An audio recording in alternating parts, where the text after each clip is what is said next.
Virgo, how you doing? Welcome to your weekly reading here on the Astroflower. It is for the 3rd to the 9th of June. Yes, hope life is treating you well. After quite a pretty sort of tumultuous 2 weeks, 2 or 3 weeks, energy's calmed down on the sun, and you're moving slightly into your autumn period according to the Astroflower, and that's in the last 3 months before your birthday season, where the energy drops out a little bit, and that allows you to look at life over the next sort of like 3 months until your birthday, and to sort of see what things you'd like to continue, what things you'd like to stop in the future. Basically, putting a plan for a future after your birthday. Okay, so let's just have a look at your flower. We've got the overall energies here. We've got the karmic message on your relationship side, karmic message on your financial side, influence on the universe, influence from past self, future self, and general sort of outcome. Okay, we'll get a message for it, and then we'll start pulling up the cards, as it were. Let's just see what's going on in your overall energies here. It seems to be a multi-pronged, almost like a sea anemone. There's lots of tendrils going out from here, and it could be really good, but it could also swamp you. It could be too much. So maybe the overall energy is trying to, oh yeah, it might be too much. I think the overall energies here is really sort of like saying, I think the biggest thing here is reminding you of sort of saying, put your life, put your heart into your life. And it's not that you're not. It's more sort of like your fun and your joy and your love and your expectations. Just go for it. Allow it to flow out. And it seems to be on all levels. It's not just on one side. It's not just on your financial side. It's on all levels at the moment. You know, and not just on your romantic side, but also on your financial side. It's really good. There's a lot of possibilities that the universe or the general energies are bringing in for you. Okay, the universe seems to be also backing things up here. They're bringing in a lot of energy into life. They're bringing a lot of things as well, almost like a new beginning here. And then in the past and the future is really dependent upon this week of how that plays out. And the overall outcome for it seems to be um, like a full stop to something in a good way. It could be that you're moving in with someone. It could also be a full stop where it might be the end of a relationship. But I think that end of that relationship would probably actually be really good for you, if that's your case. It's not the case for everyone, but for other people, it's going to be more of a case of moving in with someone or committing to something more than anything else. Yeah, look at that. Love is in the air. Yeah, I think you are. I think this is your karmic path, is to really push it, really push that idea of love, the emotion of love, the joy of love, all the things that go along with it. The universe here is bringing you the Seven of Swords. I think they're bringing you a lot of clarity, a lot of vision, a lot of ways of organizing or preempting things so you don't get over swamped, so you don't get yeah, you're overburdened in regards to your connections with love and so forth, you know, because that's where it comes from. I think this is the two things that are playing out, and I could feel it slightly within the overall energies here. You've got to play smart, and I think the universe is helping you here, and it's taking you away from complicated situations in your life that, were more a distraction than anything else. On the general sort of outcome, on the future, as it were, is seeing things in a different way. To see things in a different way, once you do see things in a different way, this is because I think you're putting love or trust in love and listening to the overall energies that are around you, which is helping you to play smarter. And in the future, I think you're going to see things in a different way. And as I said, I think these two, that your past and your future, really depends on what is going on now and the decision that's made now. And look at that, you get the Three of Cups. Absolutely beautiful. It is a celebration, and I think this is that full stop. I think it's a celebration of a coming together of a situation within relationships, which is just so good for you. It may be a case that you've met someone, you're really, your things are going really well. Now you're introducing them to the family, the friends, everything like that. There's lots of things that make it kind of going, yeah, this is it. And you dreaming about love or enacting love in your life will be beautiful. It will bode, you know, very, very nicely for you. On your financial side, your karmic path is giving you a bit of a prod here, I think, saying don't forget about, you know, your ambitions, your own personal ambitions in life, more than anything else. And it's because there's something in the future that really, how you connect your past to your future is really important. The universe here is also in the same position of not trying to laden you with too much, but not allowing you to forget your pathway. Yeah, this is it. You know, you've got to, although I think there's beautiful stuff going on your relationship side, don't forget about that engagement of, you know, doing projects, going after a promotion, or starting a business. I think you've got to be a little bit more sort of, you know, playful with your energies in order to get what you want out of life, more than anything else. Yeah, you've got the Ace of Swords. I think the universe here is sort of saying, this is it. This is your pathway. Don't forget about that. And it's giving you a clear vision as well, I think, with the coincidences that are around you. And that's going to help you to sort of explore your passions and push doors open just through joyous passions that you can have. On your past, you've had the Three of Wands.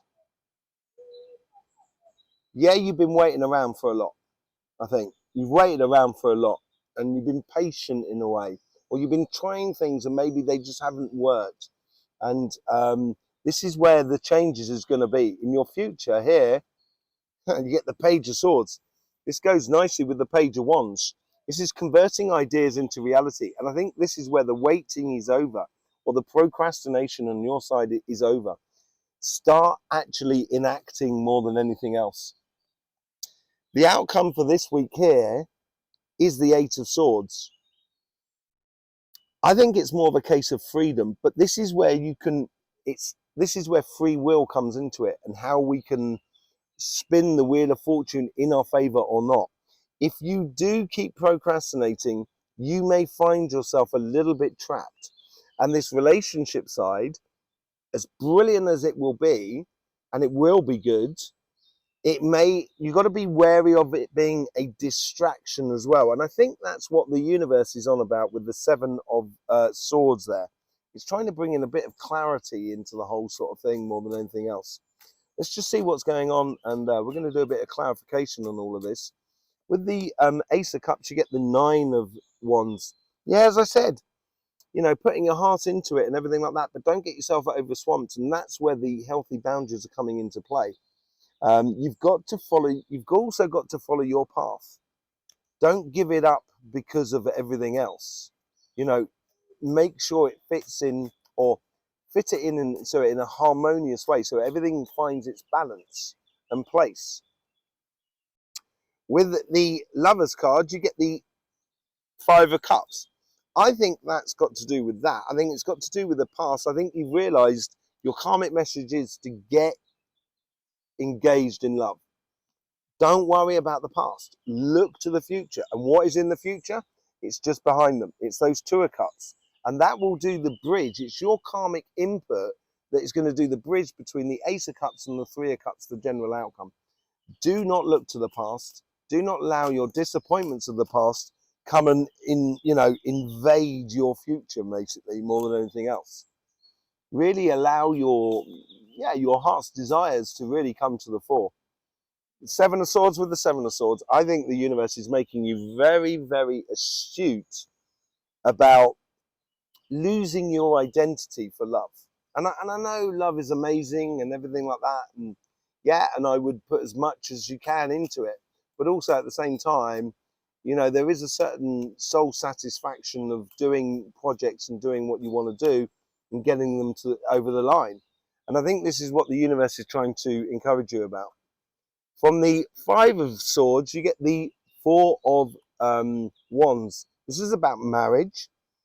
And I think this is it. I think it's like you might have been married before, and it might have been a bit of a headache situation to deal with and to get out of. And that may be playing on your mind a little bit. And as I say, I think it's playing on your mind rather than actually a reality. So I would, I would allow that to slide more than anything else. Look at that. And you get the Three of Wands with the patience is a virtue. I think it's sort of saying here, as I said, it depends upon this week of how you engage it. And I think it depends mostly upon how you engage in the material side of life. So you can stand on your own 2 feet, as it were. And I think it's going to make your love stronger between you and another person. Yeah. Okay. Three of Cups, celebration. As I said, I think it could be a full stop to something. And maybe here is where you're now sort of putting in a position where you're comfortable about where you give your time, money, and effort and emotions to, and who to in your life. And I would, that's what seems to be coming clear out of this scenario. It's a beautiful love that you've got here, but it is a little bit of a double-edged sword that it could eclipse everything else that you're doing in your life. And I'm not sure that that's actually what your partner would want. I've got a funny feeling your partner would also want you to get success in your life. On your financial side, you get the Four of Cups. Distilling everything into one passionate flow, learning about that, distilling that energy into one passionate flow. And I think that's got to tie into that there, that Ace of Cups there, because, you're distilling those Three of Cups into that one cup there. And I think you've got to do it with the passions and also converting the ideas into reality. I think that's the most important thing. And the universe is really pointing at what you should be doing and where you should be going. Really, really pointing with that Ace of Swords. And stick to the plan. It's almost as if like you've made a plan with the universe, sort of saying, I'm going to do this book, or I'm going to open this restaurant, or I'm going to get this job, or whatever it is, or I'm going to move to a farm, or whatever it is. Makes goat's cheese. You've got to stick to the plan. I think the universe is reminding you of this on a regular basis during this week here. And time of procrastination is done. Yeah, it is a bit of it is that holds you back. Getting things over the line, Virgo. I wouldn't procrastinate. I wouldn't hold things back. I would really start working on getting ideas into reality for you. I think that's what's going to bode the best for your future life. It's certainly going to free you up. Yeah, I think this is like the most difficult part for you. I know lots of Virgos, and they do, and funnily enough, most of them do write. It's in some form or another. And they have incredible difficulty. They've written amazing books, but they've incredible difficulty of just getting them published. And it's getting it over the line, because it's that whole sort of thing about perfection doesn't exist. And I think you need to hear that again. And that is what the Hermit is all about. The Hermit knows about his shadow side.